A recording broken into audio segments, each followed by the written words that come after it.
All right, so we're good. Let's make a formal introduction for our listener. Yes. Good afternoon, Marco. My name is Claudio. I'm calling you from Washington, D.C., from the studios in Fairfax City. We're very humble and grateful that Marco Werba accepted our invitation to the show. Marco, welcome to the show. This is part two.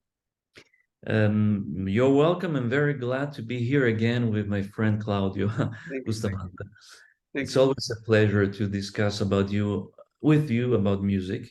And also, I heard the interview that you made to Pino Donaggio that I introduced you to, translated by my friend Vito Lore. It was very, very interesting, you know. Yeah. I mean, I was in his house 2 or 3 times when I was when I was younger. And I knew that his life, I knew his professional work, but a few things that he told you were interesting, but because I didn't know about them, you know. So it's always, you discover always something new when you hear a new interview, when you discuss with the composer. And as you know, before becoming a composer, myself, I made a few interviews to composers like Fiorenzo Carpi, Nicola Piovani, Rizzo Ortolani, Guido Maurizio De Angelis. I am a good friend of Maurizio De Angelis because I was writing for a Belgian magazine called Soundtrack by Luc van de Ven. I don't know if you know him. And for an American magazine that doesn't exist anymore called Cinemascore by Randall Larson. It was an American magazine. And so I was also interviewing other composers. And it was very interesting because through the interview, I was discovering how they started, what is how they approach the way of writing film music, and by listening to their music, if they have a style, who has the most personal style. So I mean, you discover a lot of things talking to them, to the other composers. Absolutely. For me, it was an honor to talk to the Il Maestro. I mean, the guy has, have recorded so many beautiful film score and working with different directors and yeah, but you know, Claudio, before becoming a composer, I mean, he in the same life, he made 3 different musical careers because he was a successful violinist and the Solisti Veneti of Claudio Scimmi, successful songwriter, and now a successful film music composer. So 3 different careers in the music business, but very different one from the other, you know? Yeah. It's unbelievable. How some people are gifted, like, I don't know, maybe Jerry Goldsmith to mention one, John Williams to mention another one. So, but your stuff is very good too. Thank you very much. Well, you know, Jerry I told you the last time on the previous conversation we had, Jerry Goldsmith was the first composer, first film music composer that I noticed, and that was the reason why I decided to do this business by listening to his score for Logan's Run. Because as you know, people who goes to watch a movie, they don't pay attention to the music. Even if there is a symphonic orchestra playing, they will not notice the music unless they are really used to do that. Because probably when you go to see a film, you pay attention, I pay attention, but most of the people doesn't pay attention because they receive the music as an emotion given by the overall movie. They don't understand that it's the music that is giving that emotion in that moment, you know. So this is what happened to me when I saw the film the first time. I didn't notice at all the music, not even 1 minute. When I watched the movie, I watched the movie again because I loved so much Logan's Run by Michael Anderson. It was a film made in 1976 with Michael York and Jennifer Gutter. When I went to watch again the same movie, at that point, in a certain, I don't know in which moment, but I realized that it was a beautiful music. It was like a revelation. And that was the reason why, instead of becoming a film director, and I wanted to study music. And as you know, most of the composer who writes music for film, they didn't think to write music for films at the beginning. Pino Donaggio was a violin player. songwriter. I mean, by chance he started to write music for films. Ennio Morricone, by chance. Gabriel Yared, by chance, he was an arranger of songwriters. Stelvio Cipriani, by chance, he was the pianist of a few pop singers. And Thomas Millian gave him the possibility to write his first film scores. Vladimir Cosma was the arranger of Michel Legrand. Michel Legrand was busy for a film score, and he gave him the possibility to start his first film score. So life is full of surprises. So at a certain point, if it's on your destiny, you will start to write music for films. Depends on destiny, I think. But you mentioned last time that it's a very difficult business because the film score is done toward the end, and the money allocation is very small compared to the budget of the film.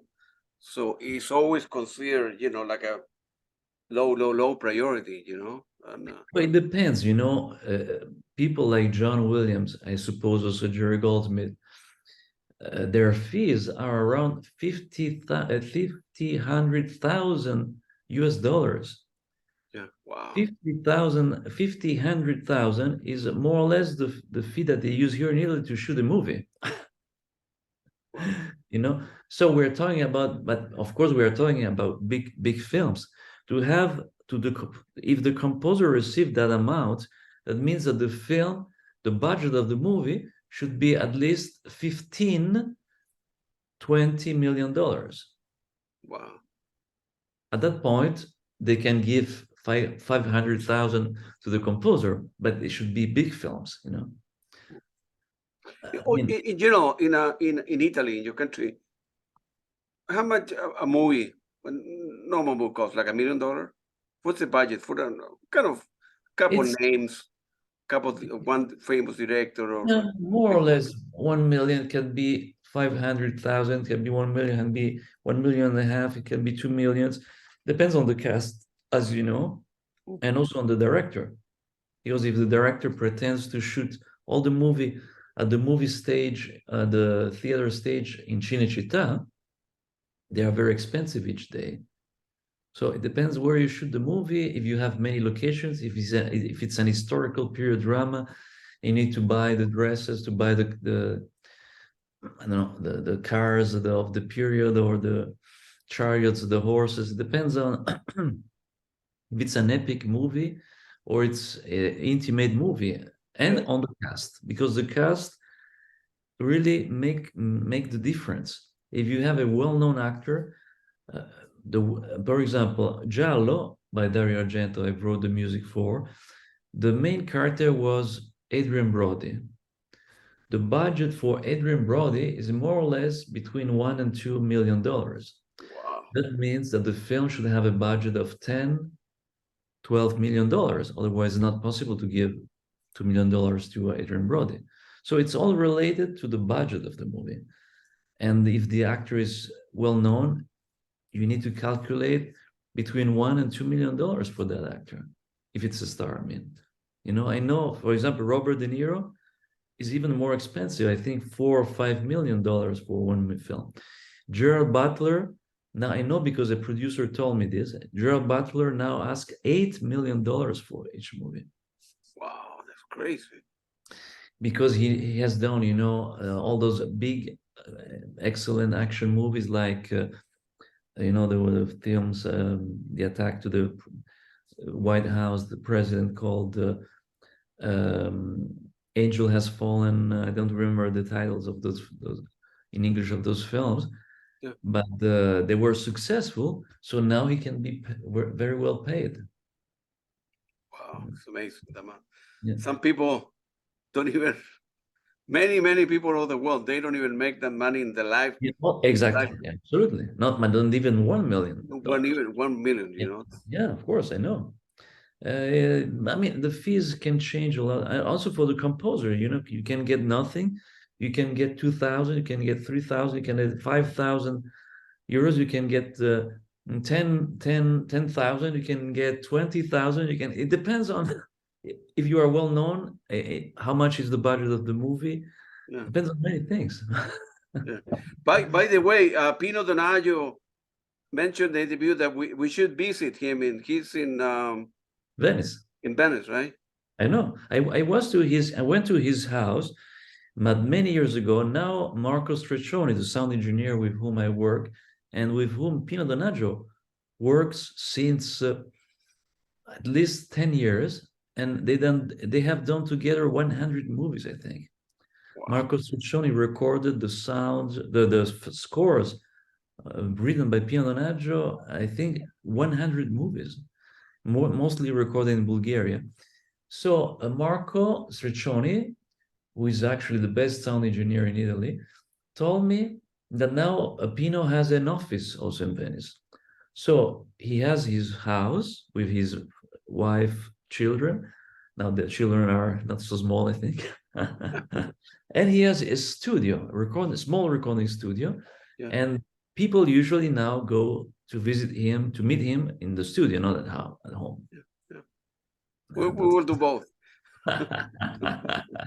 He's a very nice person, Pino Donaggio. Yeah, you he's know, a very nice fellow. Yeah. It happened many years ago. An American, I think it was American, yeah, record, say, Label. yeah, Label.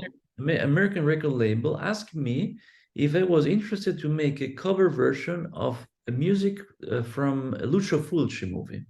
Yeah, Lucio, yeah. Lucio Fulci worked with many composers. He worked with Fabio Frizzi. He worked with Pino Donaggio only once, and he worked with Walter Rizzati on Quella Villa Accanto al Cimitero. I don't know the title in English. So when this man, the artistic director of his label, asked me which composition, which film score I wanted to rearrange, I proposed The Black Cat, taken from Edgar Allan Poe, directed by Lucio Fulci. So I called Pino and I asked him if he could send me the scores and the recordings. Pino told me that the music publisher didn't exist anymore. He closed the activity. The scores were lost, and also the recordings were lost. So I had to rent the movie, the videotape of the movie, and by listening to the main title, the music on the main title, I rewrote all the score. Wow. And then I sent it to Pino Donaggio, and he was very happy. How they can be lost? It can happen. Sometimes the tapes in the recording, the master tape are erased or are damaged, or sometimes, from moving from one studio to the other or from one place to the other, they are lost. They get lost. It's possible. I will start crying. It's a masterpiece. No, it's not the only case. For example, my friend Maurizio De Angelis, I don't know if you know him, the two brothers, Guido Maurizio De Angelis, he had a score that I wanted to propose him to publish to a record label. And he said, Marco, unfortunately, I have lost the tapes of that score. The magnetic tapes. They were made 30 years ago. It can happen. It can happen that in 30 years you lose the tapes or something happened. It's very, very strange. By the way, congratulations on your in the Premio Intercomunicazione. Thanks. That's for February the 25th. Yes, that's for the film. Actually, a very, very good film. The Tunisian feature drama, The Island of Forgiveness, with Claudia Cardinale, Katia Greco, and Paola Lavini. And the music was recorded in London, as I told you last time. Yeah. And now the film, the director announced this a few days ago, found a distribution in Tunisia. Oh, okay. That's already a beginning, let's say. I hope not only in Tunisia, but right now. Yeah. The film will be distributed in Tunisia. And I think he will invite me in Tunisia in April for the premiere of the film there.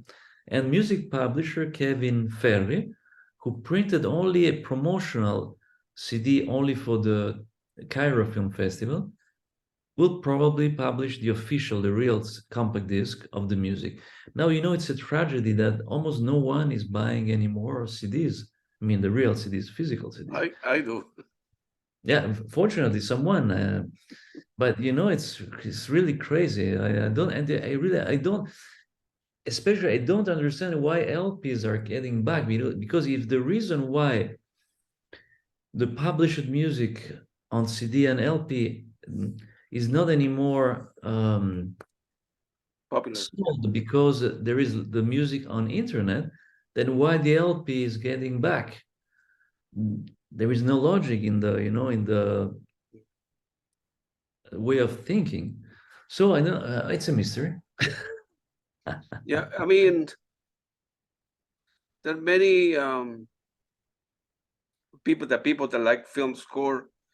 You know, there's some company like Barre Sarvan, Marco Yes, Werba, yes. Mondo. There's still several companies that, you know, they are putting out film score.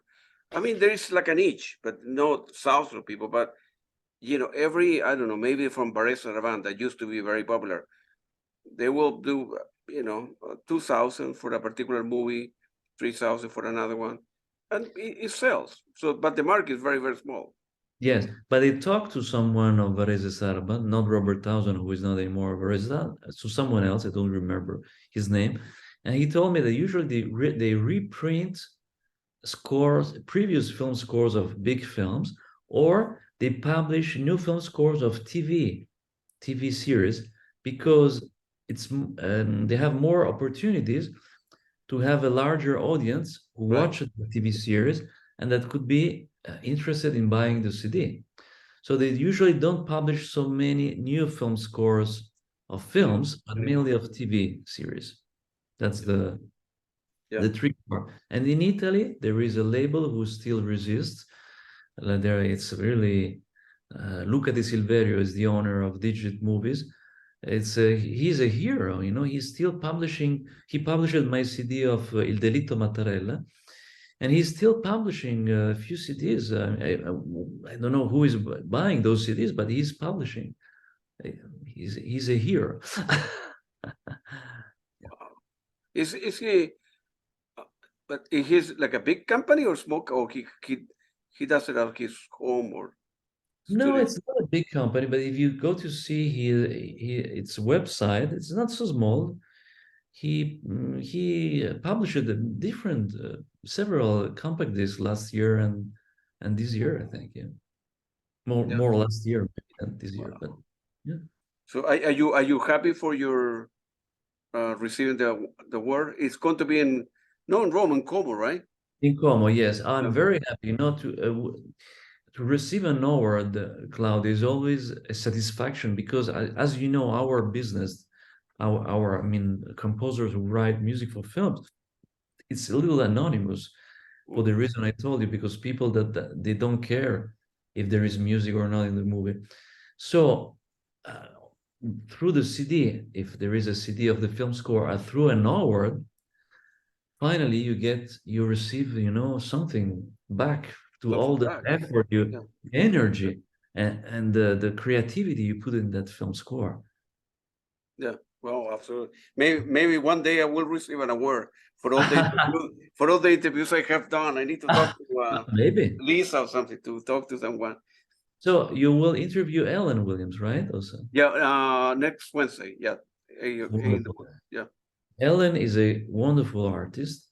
She really made an excellent performance, really with her heart, you know, of my song, of our song, because she wrote the lyrics. So it's Yeah. our song for L'Île du Pardon, the Island of Forgiveness. And Ellen will be in Rome on March 9 to record a new song that I wrote for her. And actually, she wrote the lyrics, so it's again our song, Yeah. music by Marco Wow. Werba, lyrics by Ellen Williams, for a Spanish movie.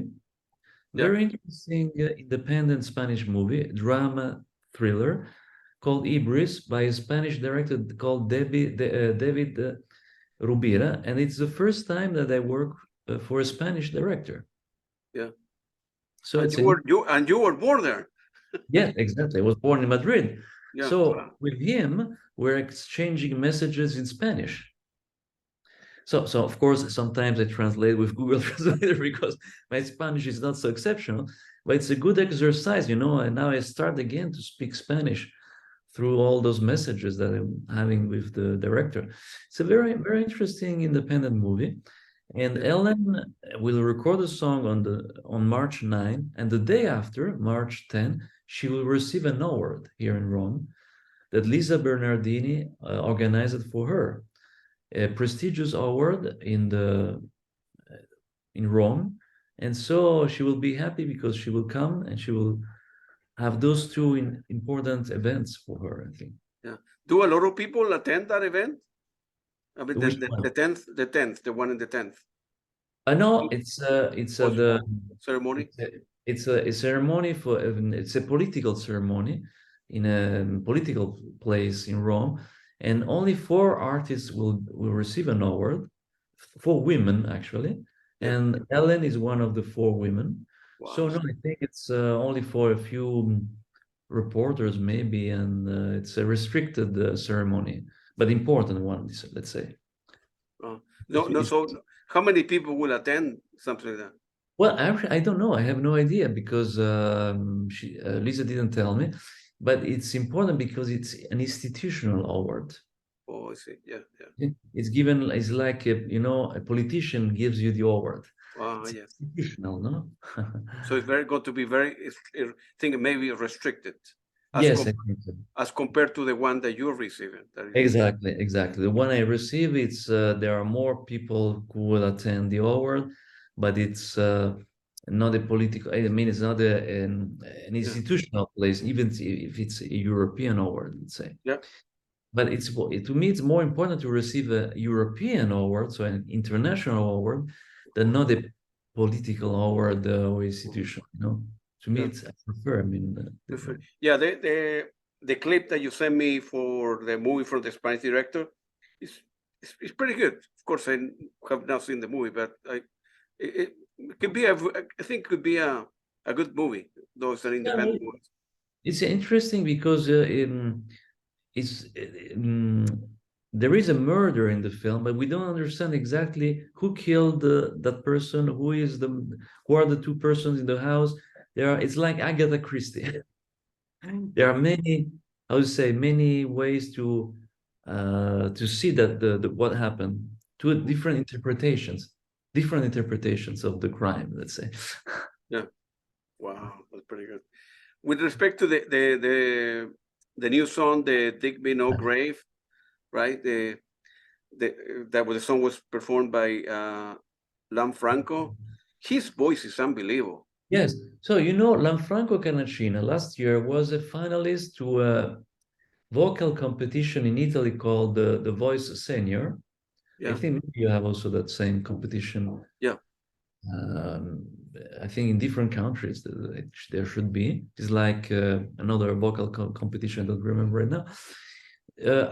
When he was young, he made 2 editions of the Sanremo film festival as a young artist. Then he organized a concert of Morricone in Venice. Then he was a manager or road manager of Pino Daniele. So he made different experiences in his life, but mainly he's a very good singer. And when I heard his performance of a Bob Dylan song at this The Voice Senior, I immediately understood that he was the right person for my country western song. The first time I write a country western song. Yeah. And so it was perfect. The voice was perfect. Yeah, absolutely. The pronunciation in English also, I'm not sure about that, but his voice was perfect. And so I sent him a message on Facebook, and he replied saying, yes, I could be interested. I would like to listen to the song. I sent him a demo, and he liked it immediately. I also wrote the lyrics of the song, but he made a few changes on the lyrics. So he co-wrote the lyrics of the song. Yeah. So it's also his song. And he actually will receive an award. On the same day I will receive the European award, he will receive an award for this song also. because the jury heard the song, and I wrote this song for very particular violent movie by an Indonesian director Ranjit Marwa, produced by Johnny Chen, with whom I worked on other 3 films, which is a British production, because the producer also is Indonesian, but has a production in England. Okay, yeah. It's filmed in England, but the director and the producer are both from Indonesia. They are from Orient. And I thought that this song could work in this story of a man in a forest, and there is a bear, and then there is another man who is tracking, following him, who wants to I don't know exactly, to maybe to kill him for a specific reason. And so it's full of tension and violence in the movie. And this song probably will work for the end titles of the movie. Not during the film, but for the end titles. Yeah. Yeah. Wow, that's very good. Do you know that for the Island of Forgiveness, of course, I have not seen the movie. Is the movie going to be released in other countries as well? You don't know that? I hope. I'm trying to help that film to get a release in Italy too. Yeah. But it's not so easy, because even if there is Claudia Cardinale in the film, she's not the main actress. She has a smaller role. Actually, probably this will be, I hope not, but probably will be her last movie, because you know, she's not so young, and she has some health problems. And so, you know, this movie could be her last movie, and so there is also a symbolic aspect of it, yeah. Aspect of the film also, which could be her last movie. So I hope that it will have distribution in other countries, because it's a very poetic, interesting movie directed by a Tunisian director called Rida Behi, who many years ago, really many years ago, I think more than 30 years ago, he worked with Nicola Piovani on a film called Soleil de Yen. And he also worked with Jean-Claude Petit, who's a good French composer, and with a composer working with Charles Aznavour. So he is someone intelligent who made interesting films, and who worked with experienced composers. So it was a challenge to work with him. It was not so easy, but at the end, the result was successful, and he's very happy with the music. And actually, he's preparing a new film, which will be more important, with a really well-known actor. I cannot tell you the name now, because he didn't sign the contract yet, but it will be a good American star. And he wants to work with me again on this film. That's pretty good. Yeah.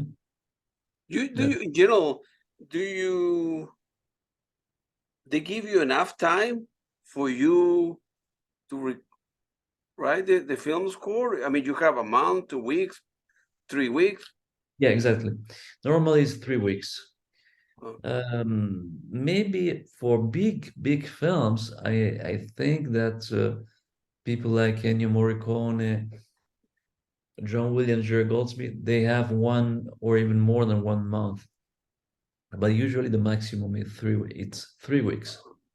For my first film score, since I was involved before the shooting of the movie, then of course I had all the time to think to the main music themes. But of course the real work starts when the film, when you have a first cut of the movie, yeah. And especially when you have the final cut, then from that point on you need to run like a race, running with the horse, because you have a short time to complete the orchestration, to synchronize perfectly music and images, and to give the final mix of the music in the exact time they gave you, the exact date they give you. Otherwise, I mean, there could be problems, you know, if you are not precise with the delivery of the music.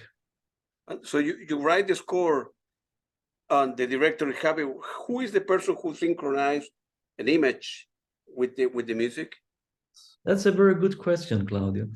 It's a tricky point because sometimes it's the editor of the movie who synchronizes the music, who puts the music in sync when on the time codes that you give exactly. Sometimes the sound engineer who is making the mix of the movie, the mixing of sound effects, music, and dialogues. I must say that usually nowadays, in the last few years, it's the sound engineer who synchronizes the music with images, and because he has an assistant who has the possibility to put the music on with the images, and then they do the mix of the film. In America there is this specific job called the music editor.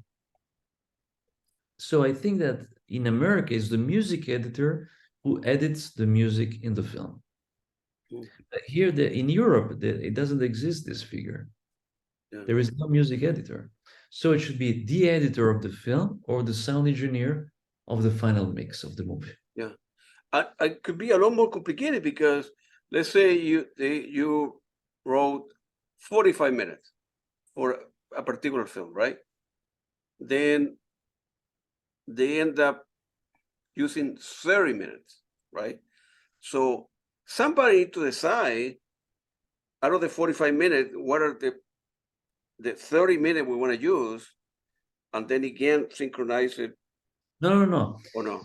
The composer synchronizes the music before.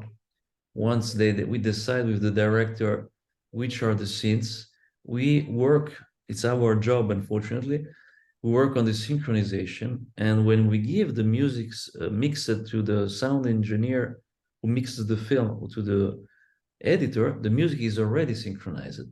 So we give only the time codes where each music should start. And from that point on, the music is already in sync with the scene.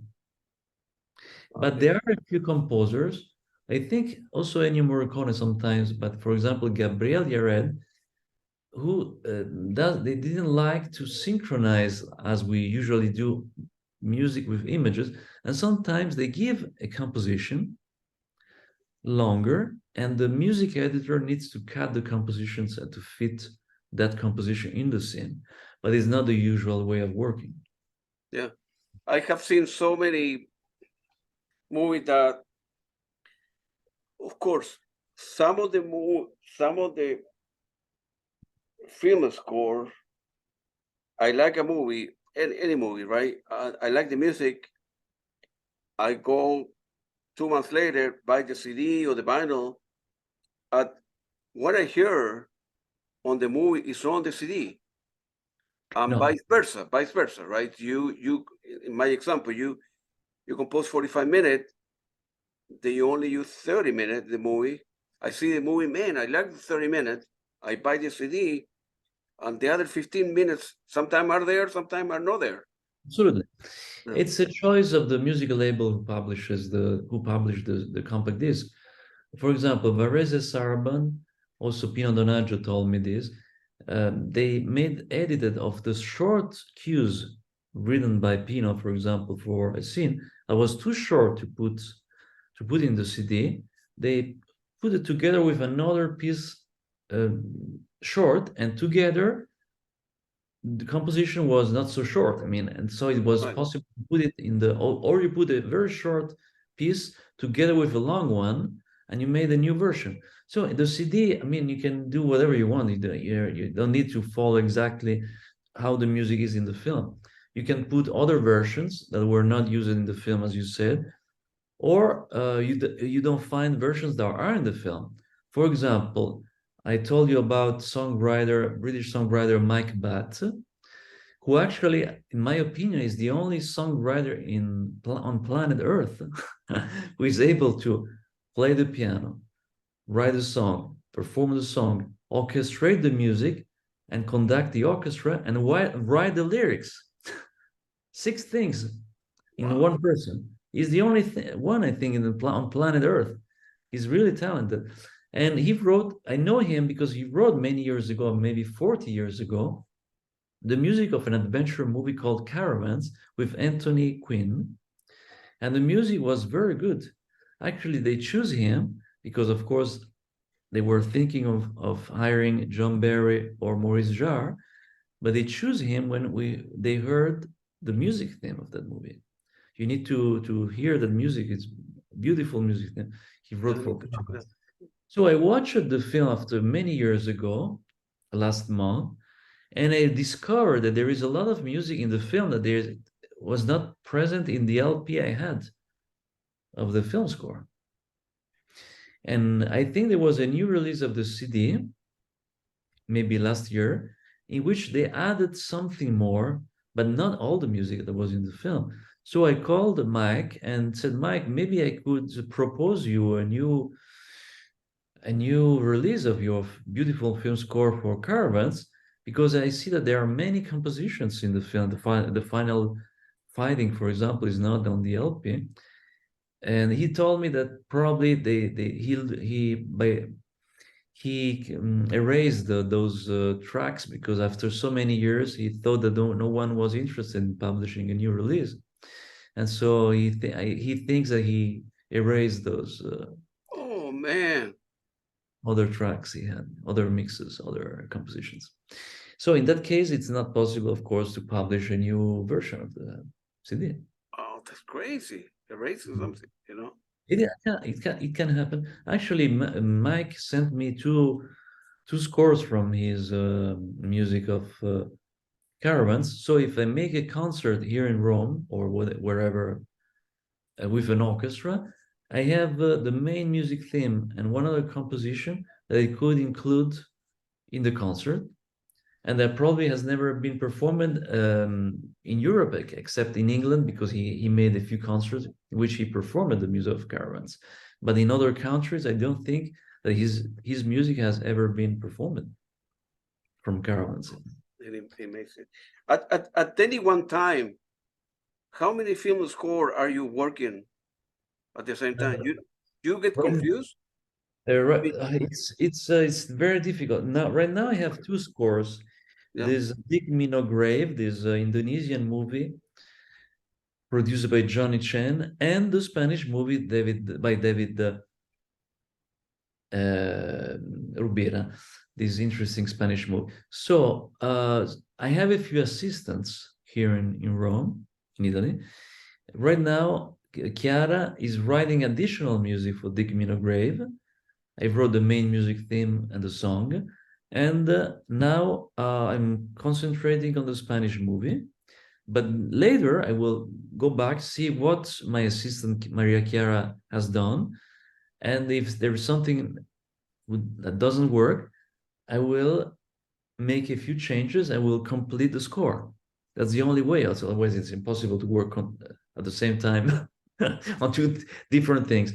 And I have other situations. I made a demo for an American movie.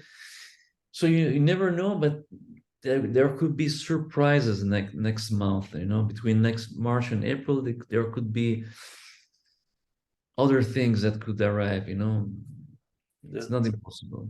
Do you teach at the same time or no? No, right now I don't have any master classes or any private student. In next summer, probably there will be another master class, but I don't know yet if we will do it or not. It depends on, for example, last year I had to make a master class, but there were only a few students, and I was working on the music of Angelo Antonucci's historical period drama Goffredo, about the Italian hero Goffredo Mameli, who wrote the lyrics for the Italian national hymn. And so it was August, I was working on that film, and we had only a few students for the master classes. I said to the organizer, who was a very good pianist, Cristiana Pegoraro, who actually performed the piano on the music of Goffredo, I told her that it was better to erase the master class that year, and to try it again, to propose it next summer. So we will see. I mean, we'll see what happens. Yeah, yeah. When I go to Italy, I need to take you out to dinner and Vito as well, and we need to go and visit yes, the yes. maestro in Venice. You know, Well, Vito lives in Milan, I think, Milan. or is in Milan right now, or I guess so. I'm not sure. So he is sometimes in Rome, sometimes outside. It depends on where he is in that moment, you know. Mm. Because, but Vito Lore has been one of my students in my first master class I did many years ago, maybe Really? 20. Yeah, he has Wow. been one of my best students in that master class. So he has the same musical taste that I have because maybe I have Hearing that translated. from you. So he's a good guy. You know, he tried to write music for films for many years, and he all the time he didn't succeed. He wrote a few demos for a few TV series, and the director were happy, but the producer said, no, no, no, no. We had a composer who is a friend of the other producer of the main TV channel, and we cannot work with this person. So, you know, in the series, in television, the director has no power. He can't Really? decide almost anything. He's the producer, the main channel who decides the actors, the main actors, the composer. And so Wow. finally, he met again with this writer, well-known Italian writer, who became a director. And so he started a collaboration with him, and he made those successful 3 movies with him. It's good because otherwise it's so difficult, you know, to start this business, to start this as actually there was a film called Lacrime di San Lorenzo. The director asked me to write the music, but the film, in my opinion, was not successful. Vito Lore wanted to start writing something, so I just wrote one piece and I gave to Vito the possibility to write the rest of the music. Yeah. Wow, that's So pretty good. I helped it a A little little bit, bit. Yeah. Vito, to It's a, start. so it's a very difficult business to make a living. Oh yes, it is. It is, but in general, to make a living with the music in Italy, it's almost impossible. There is a friend of mine who works at McDonald's. She doesn't succeed to get money by singing sometimes, you know, at the pubs, or they give you almost nothing. Wow, it's so good. Almost nothing. Ellen, she has an unbelievable voice. Yeah, beautiful, beautiful voice. She's a soprano, so she started as a classical music singer, but now she's more a crossover singer. I think that's the right word What? to Yeah. it's like Bocelli. Bocelli was a classical singer, but he was able to sing also pop music. So it's something in between from opera to folk and pop singer. No, she's Yeah. able to do both things. That's good. Not all the classical singers, the opera singers are able to do. For example, many years ago, I worked with a soprano, and she was used to use the vibrato, exaggerated vibrato you put in the operas, but she was not able to reduce that vibrato Oh, wow. because she didn't have the control, the experience to balance that vibrato, and so she was not able to, you know, to change activity, change not activity, change style of music, change Yeah. the style of the performance. She was prisoner of the opera, all the Wow. opera. Yeah. I'm going to be a little bit nervous talking to Ellen because she's Ah, classically trained. I'm not. So I need to come out with very good questions to I know she's a very good person, and I told her that I'm not musically trained. So, but I will come out with good, interesting questions. But her voice is unbelievable. I mean, yeah, I hope she will talk about our song, the of course, I anime, will ask. uh, I will mention that to her, and I will mention the award and everything. because I think for her it was important also because, you know, she made beautiful covers of Gladiator by Lisa Gerard and Hans Zimmer, Yeah. and especially of the James Bond song, still by Hans Zimmer, I think, for No Time to Die. and but it was the first time she was singing an original song for a movie. Oh It's wow. not a cover, you know. It's a song written for a movie, in the original song with her voice, because she didn't have other opportunities, I guess, to write, to sing, to perform an original song. And that Spanish movie will be her second original song Yeah. for a movie. Yeah. But I think for now on, because she worked with you and the Spanish director, it should help out her career, you know, because now she can say, well, I can have done that too as well, you know. Absolutely. By the way, I sent to Pino Donaggio the song, and he loved both the song and the voice. Yeah. So who knows? Maybe Pino Donaggio will call her to perform a next song. You know, you never know. For I example, interviewed like a 2 months ago before I met you, Marco. A lady from Italy. I don't know if you have seen the interview. I will send you the link. She's a classical guitarist. She's very good. Okay. I will send you the link. She's very good. I mean, to me, she's very good. Maybe, you know, if you have any movie that it requires something like that. I have my guitar player Riccardo Rocchi. Yeah. But if there is something really complex and very difficult, maybe I could consider for that specific piece. Yeah, I will send you Link. I will send you the link and you can listen to it. But she's a classical guitar player, Yeah, or classical? well, she can do.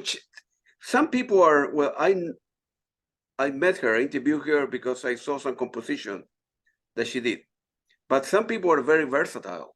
They can, you know, although I know them, like you go and see a movie, you know, Dario Argento is kind of well known for horror movie, but it doesn't mean that he cannot do anything else, right? Well, you know, Dario Argento made an historical period drama once. That's right. Le Cinque Giornate di Milano. I need to find Dario to the film. No, to meet him one day, you know, if we. Oh, Dario Argento. No, yeah, I know the film excelled. The music written by Giorgio Gaslini was lovely for the movie. Yeah, absolutely. The music was lovely by Gaslini. This is why on the next movie was Deep Red, Profondo Rosso, Gaslini was involved in the film, but unfortunately they had a discussion, and so the collaboration ended up. They also worked on the TV series made by Dario Argento, and I think Gaslini wrote the end title music of this TV series that was made by Dario Argento.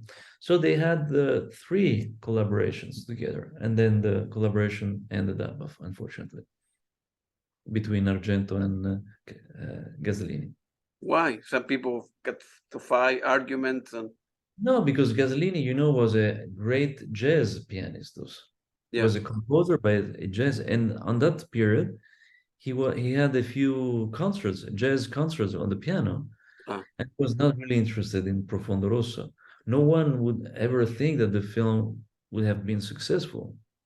Yeah. Instead, it was really successful, the movie. So this is why the original idea of having the Goblin band, the rock band performing Gaslini's music, at the end didn't work, and so the band had to write original music for the movie. But in the film, there are 3 compositions by Gaslini with the orchestra, who are still in the movie. I need to.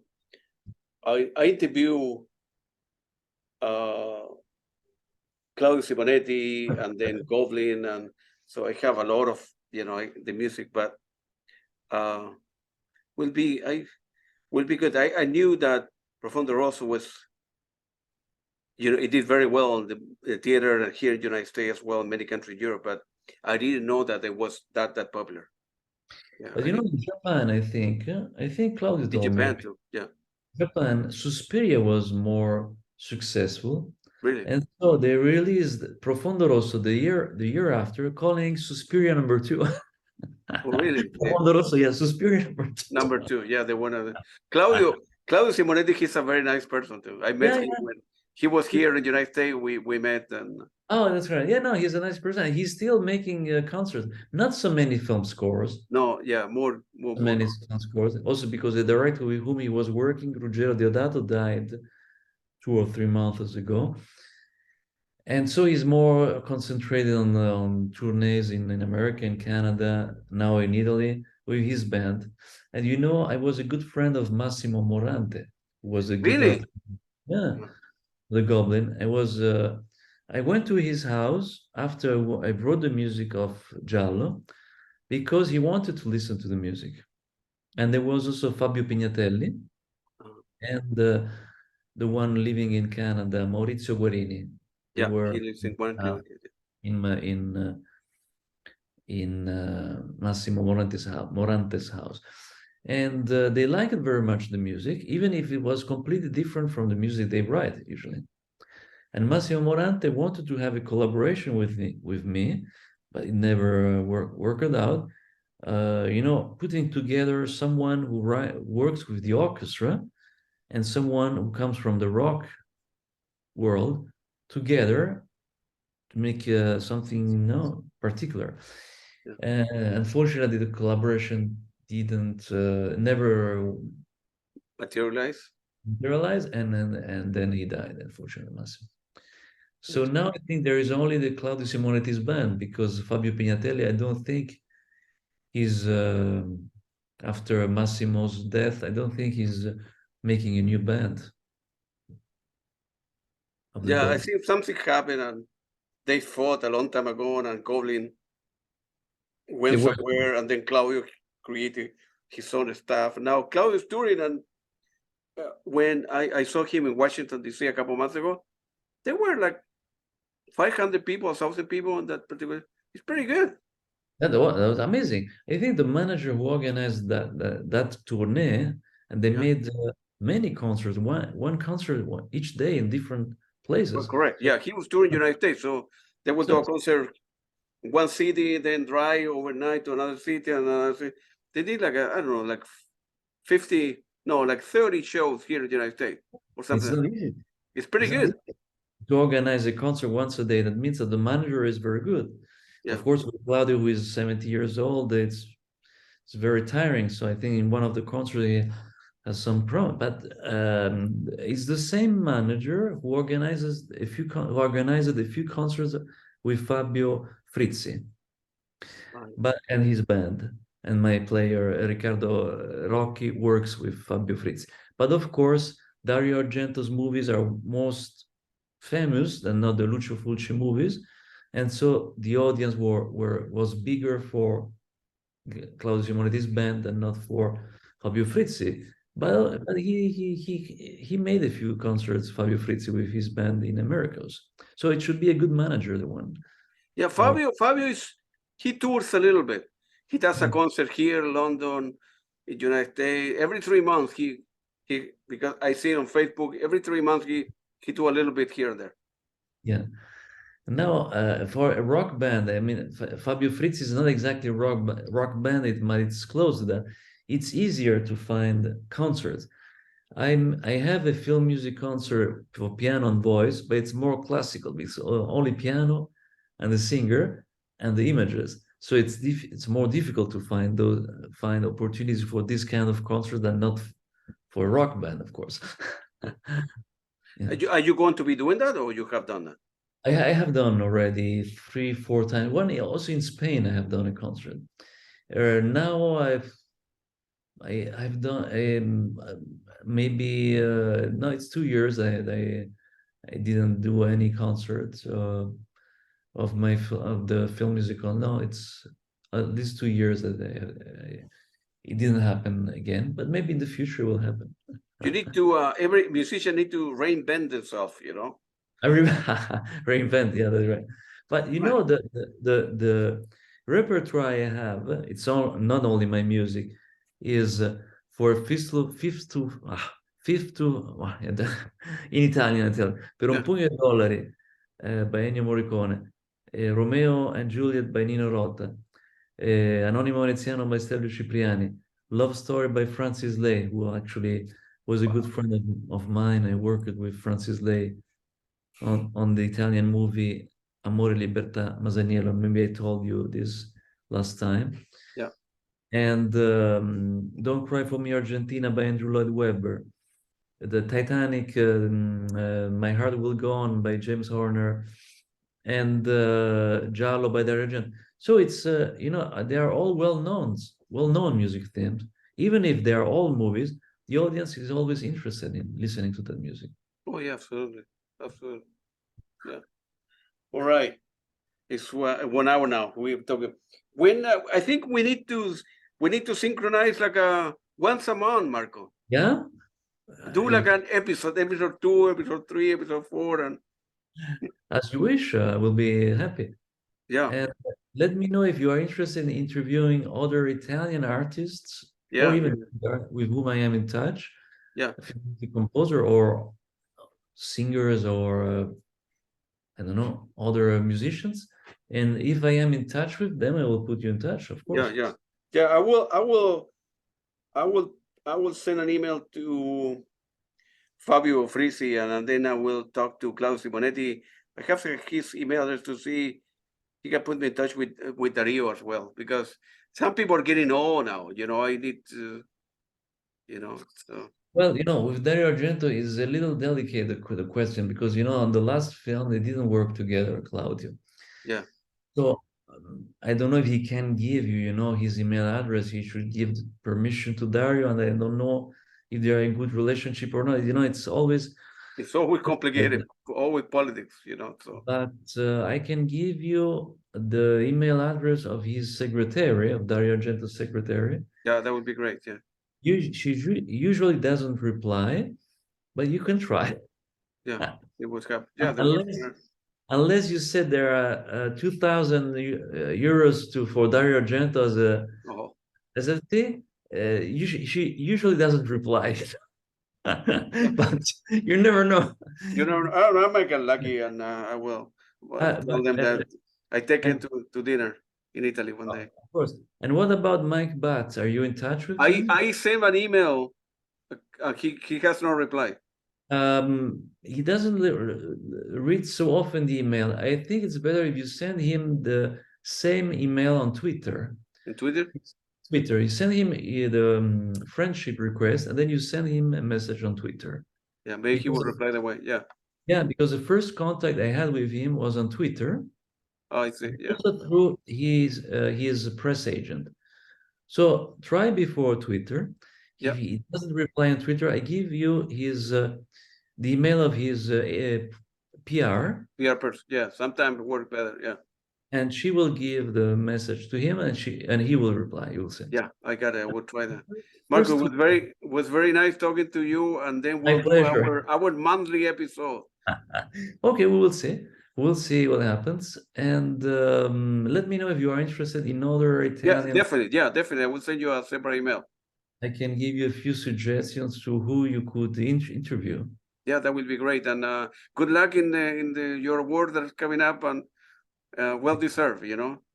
Thank you very much. Thank you. Appreciate it. Thank you very much, Marco. Take it easy. My pleasure. Bye-bye. Bye-bye, Claudia.